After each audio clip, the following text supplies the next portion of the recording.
নমস্কার, সুখের চাকায় স্বাগত। আজকে আপনাদের সাথে আলোচনা করব ব্রহ্ম মুহূর্ত কি? এই ব্রহ্ম মুহূর্ত কখন হয়? গোল্ডেন আওয়ার কি হয়? এই টাইম আপনার কি, কি করা উচিত, কি, কি করা উচিত না সে সমস্ত কিছু নিয়েই আজকে আলোচনা করব। এই যে আপনারা ব্রহ্ম মুহূর্তকে যদি ঠিকমতো কাজে লাগান, ঠিকমতো কাজে লাগালে আপনারা মন থেকে যা চাইবেন তাই পাবেন।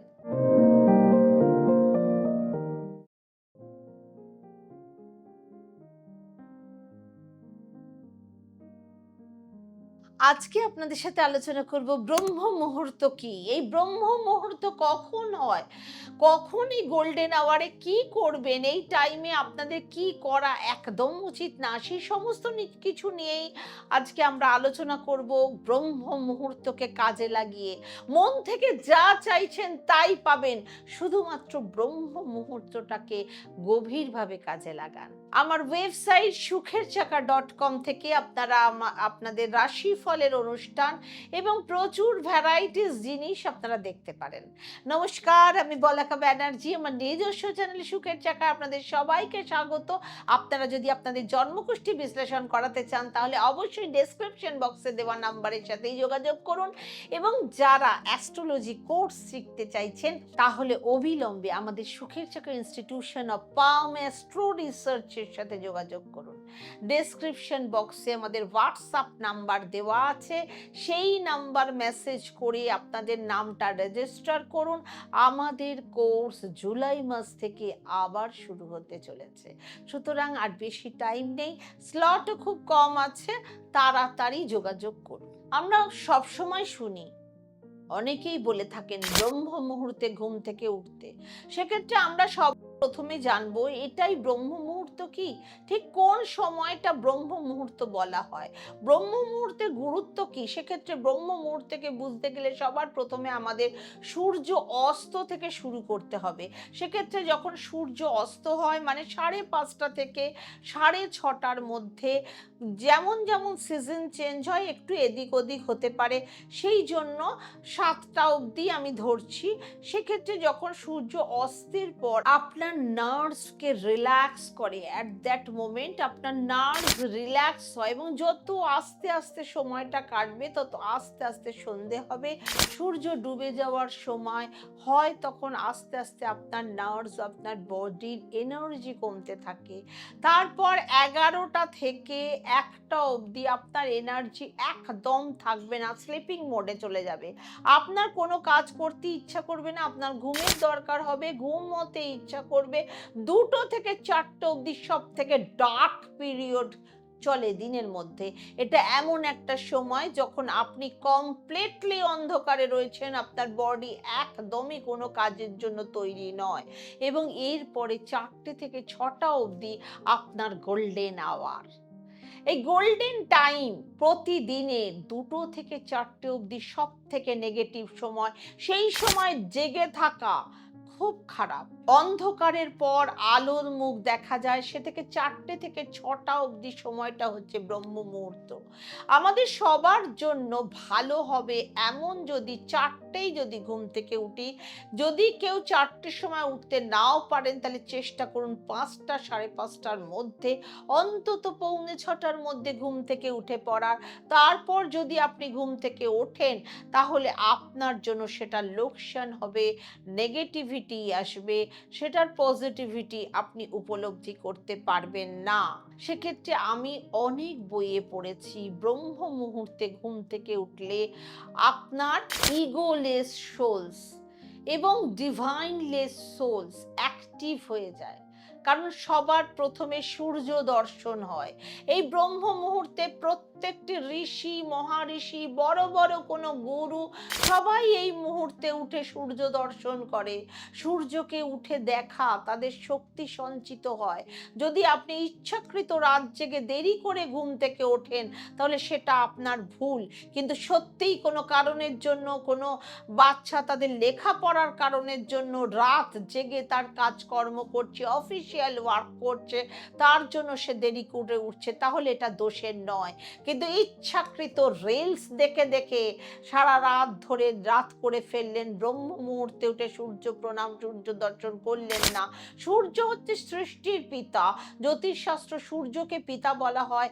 এই সময়ে শাস্ত্র বলে আপনার ধর্ম, অর্থ, আপনার সাথে রিলেটেড সমস্ত কাজ এই সময় করতে পারেন, পুজো পাঠ করতে পারেন, স্পিরিচুয়াল কানেক্টিভিটি বাড়াতে পারেন, নিজের কোনো প্ল্যানিং করুন। সেক্ষেত্রে এটি এমন একটা সময়, আপনি আপনার জীবনের প্ল্যান আস্তে আস্তে সেই প্ল্যানকে সাকসেসফুল করার টাইম, আপনার প্ল্যান রূপ দিতে শুরু করবে। এই টাইমে কোনো নেগেটিভ এনার্জি জেগে উঠবে না, সেটা আপনার ম্যানিফেস্টেশনের কাজ করবে, সেটা আপনার জীবনে সঠিক হবে। একেই বলে গোল্ডেন আওয়ার। পুরো দিন রাতের মধ্যে এই 2 ঘন্টা হচ্ছে সর্বশ্রেষ্ঠ এবং উত্তম সময়। এই কারণেই সবাই ব্রহ্ম মুহূর্তে উঠতে বলেন এবং আপনার ধর্ম রিলেটেড প্ল্যান করতে বলে, কাজ করতে বলে। আপনি চাকরি পাচ্ছেন না, ভালো রেজাল্ট করতে পারছেন না, দাম্পত্য জীবনে অশান্তি হচ্ছে, শরীর প্রচন্ড খারাপ থাকছে, তাহলে এই মুহূর্তে আপনাকে উঠতেই হবে। শুধুমাত্র এই মুহূর্ত মানে ব্রহ্ম মুহূর্তে ঘুম থেকে উঠে পড়লে যে আপনার সময় ভালো হয়ে যাবে বা আপনার জীবনে কোনো চেঞ্জ আসবে, তা কিন্তু নয়। সবার প্রথমে আপনাকে ব্রহ্ম মুহূর্তে উঠে 3টে কাজ করতে হবে। প্রথম কাজ হচ্ছে, আপনি ঘুম থেকে যখন উঠে বিছানায় বাবু হয়ে বসে আপনার ডান হাত দিয়ে আপনার ডান দিকের কানকে বুড়ো আঙুল দিয়ে ধরে জপ করতে হবে, ওং নমো ভগবতে বাসুদেবায় নমঃ। একে বলে শর্ত আচরণ। 2 কান ধরে আপনি জপ করলেন কিছুক্ষণ, কোনো মন্ত্র জপ করতে পারেন বা আপনার ইষ্ট মন্ত্র জপ করতে পারেন, আপনার শক্তিশালী যে মন্ত্র সেটা জপ করতে পারেন। আমাদের সৃষ্টির সঞ্চালক হচ্ছেন ভগবান বিষ্ণু, সেক্ষেত্রে এটি হচ্ছে তার সব থেকে শক্তিশালী মন্ত্র। অথবা আপনি এই মন্ত্রটি 3 বার বলবেন, আর নয়তো আপনি কানে শুনতেও পারেন। এবং 2 নম্বর স্টেপ হচ্ছে, আপনি আপনার 2টো হাতকে একভাবে জুড়ে নেবেন। একভাবে জুড়ে আপনি হাতে যেমন করে মানুষ জল তোলে সেরকম করে জুড়ে নেবেন, নিয়ে আপনার হাতের কর দর্শন করবেন, করে রেখা সমস্ত কিছুর মধ্যে চোখ বোলাবেন। এটিকে বলে কর দর্শন। আপনার জীবনের সব থেকে শক্তিশালী মূল অংশ হচ্ছে আপনার এই হাত, যেখানে জীবনের প্রতিটি কথা লেখা আছে। সেই হাত দুটো দেখতে দেখতে আপনাকে জপ করতে হবে, করাগ্রে বসতে লক্ষ্মী, কর মধ্যে তু সরস্বতী, কর মূলে গোবিন্দা, প্রভাতে কর দর্শনম। আপনার হাতের তালুতে মা লক্ষ্মী, মা সরস্বতী বাস করেন। 5 মিনিট আপনি হাত জোড় করে এই মন্ত্রটি জপ করবেন। আপনার হাতের দিকে তাকিয়ে মনে মনে ভাববেন আপনি সমস্ত পজিটিভ এনার্জিকে আপনার হাতের মধ্যে ভরে নিচ্ছেন। 5 মিনিট আপনি ওরকম ভাবে আপনার করের দিকে দৃষ্টিপাত করে এই মন্ত্র আপনি পড়ে যাবেন। আপনার হাতটা 5 মিনিট দেখা হয়ে গেলে তারপর হাত জোড় করে প্রণাম করে নেবেন। তারপরে আপনি আপনার হাত জড়ো করে একটু হাত দুটোকে ঘষবেন। যে ঊর্জা তৈরি হবে আপনার সমস্ত মুখ, সমস্ত হাতে পায়ে বুলিয়ে নেবেন। লক্ষ্মী, গণেশ, সরস্বতী, ভগবান বিষ্ণু, এনাদের সবার আশীর্বাদ আপনার হাতে লেগে থাকবে। আপনি আশীর্বাদ নিজেকে নিজে ভালোবাসবেন। 3 নাম্বার কাজ হলো, আপনাকে পৃথিবী স্পর্শ করে প্রণাম করে আপনি আপনার বিছানায় বসেই হাত দিয়ে আপনার মাটিকে স্পর্শ করবেন, প্রণাম করবেন। তারপরে আপনি বিছানা থেকে নেমে যাবেন। আপনি তার থেকে ক্ষমা চেয়ে নেবেন যে আপনি তার উপর পা রাখতে চলেছেন, সেই কারণে আপনি তার কাছে ক্ষমা চাইবেন। যে কোনো কাজের জন্য ক্ষমা সবচেয়ে পরম ধর্ম। তারপর আপনি তাকে বলবেন যে আপনার পরিবার দেওয়ার জন্য, কাজ দেওয়ার জন্য, খাবার দেওয়ার জন্য, জল দেওয়ার জন্য, সমস্ত কিছু দেওয়ার জন্য, পৃথিবী থেকে যা কিছু পাচ্ছেন তার জন্য তাকে ধন্যবাদ জানাবেন। ইউনিভার্সকে ধন্যবাদ জানাবেন, বলবেন যাতে আপনি এই জিনিসগুলো সব সময় পেতে পারেন, আপনার কোনো যেন অভাব না থাকে। এই সমস্ত কিছুর জন্য আপনি তাকে থ্যাংক ইউ জানাবেন। এই ৩টে স্টেপ রয়েছে ব্রহ্ম মুহূর্তের ক্ষেত্রে। সেক্ষেত্রে আপনি চেষ্টা করবেন ব্রহ্ম মুহূর্তে উঠে এই ৩টে স্টেপ করার। এতে আপনি আপনার জীবনের সঠিক রাস্তা দেখতে পাবেন, সঠিক পথে চলতে পারবেন এবং এই সমস্ত কিছু কাজ করার পরে আপনি ঘুম থেকে উঠে বিছানা থেকে নেমে কিছুটা হাঁটা চলা করবেন।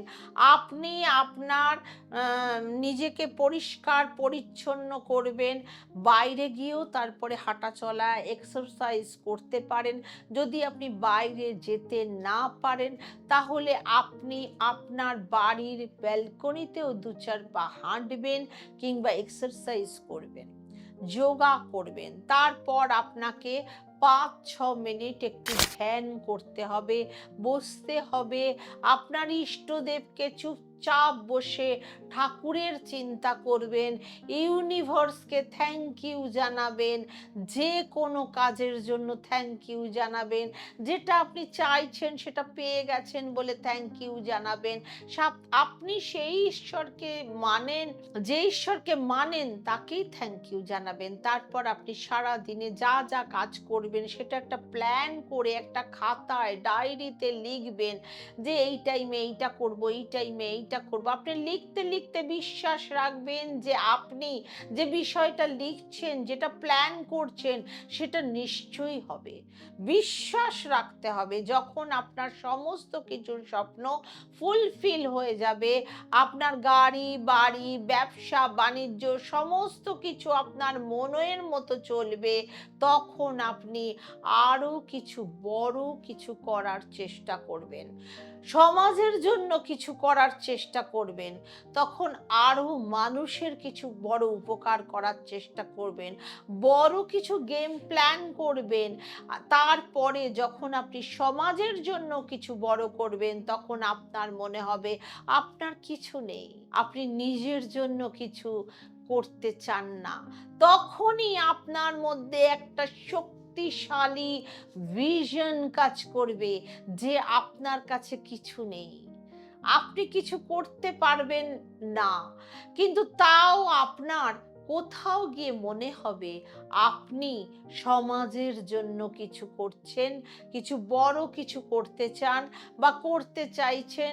শুধু আপনার পরিবারই নয়, পুরো বিশ্ব, পুরো সমাজকে আপনি কিছু লাভবান পথ দেখাতে পারেন। এই ভাবনা চিন্তা আপনার মধ্যে চলে আসবে, বিশ্ব কল্যাণের ভাবনা আসবে এবং নিজেকে কম ভাবা সে শুরু করে দেবে।